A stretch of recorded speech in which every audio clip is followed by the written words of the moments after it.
আসসালামু আলাইকুম বন্ধুরা। অনেক দিন পর আজকে রমজান মাসে আজকে আপনাদের জন্য একটা ভিডিও তৈরি করতেছি। তো আসলে আজকে আমরা যে বিষয়টা জানবো হার্টের বিষয়ে, যে আমরা বুক ব্যথা করে বা হার্টের সমস্যা আছে কি না, ঠিক আছে, এই জন্য বা কী কী পরীক্ষা করা দরকার সেই বিষয়ে আমরা আজকে জানবো। তাহলে হৃদরোগের ধারণা, ঠিক আছে। তো আমরা এই পরীক্ষাগুলো অবশ্যই জরুরি। ফার্স্ট হচ্ছে আপনারা বুকের এক্স রেটা করতে পারেন।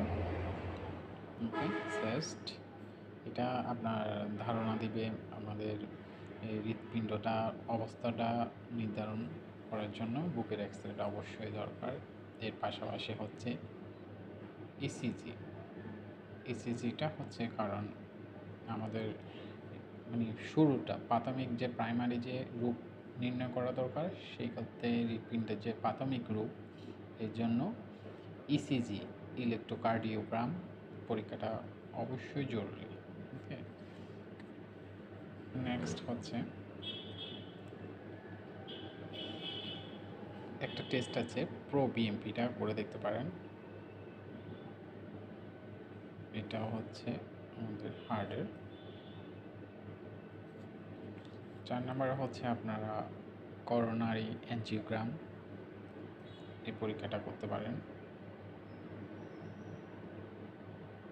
অ্যাঞ্জিওগ্রাম এটা হচ্ছে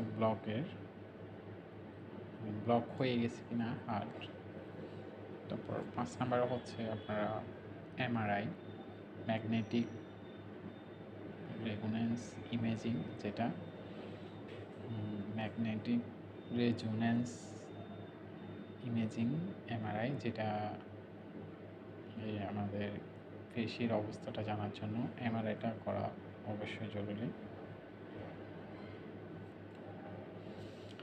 6 নম্বরে হচ্ছে আপনি হার্ট অ্যাটাক বা স্ট্রোক করছে কিনা, সেক্ষেত্রে আমাদের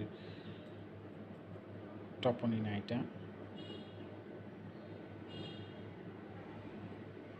আর এর পাশাপাশি আপনারা কোলেস্টেরলটা দেখতে পারেন, যেহেতু কোলেস্টেরল বেশি থাকলে অনেক সময় হার্ট ব্লক হয়ে যেতে পারে। এই হচ্ছে মোটামুটি একটা ধারণা। তাহলে আপনারা ইসিজি থেকে এক্স-রে থেকে শুরু করে, আর এটাও রক্তের, এটা করতে পারেন, রক্তের এগুলাও করতে পারেন। এর সাথে আপনারা আদার যে রেডিওলজিতে এগুলো করতে পারেন। এই 6টাই করলে মোটামুটি আপনি একটা ধারণা পেয়ে যাবেন যে আপনার হার্টের সমস্যা বা আপনার কোনো সমস্যা হয়েছে কিনা বা সমস্যা আছে কিনা। এটা একটা হার্ট চিকিৎসার ক্ষেত্রে হৃদরোগের একটা ধারণা দিলাম। তো সবাই আমাদের চ্যানেলটি সাবস্ক্রাইব করে আমাদের সাথে থাকবেন। আসসালামু আলাইকুম।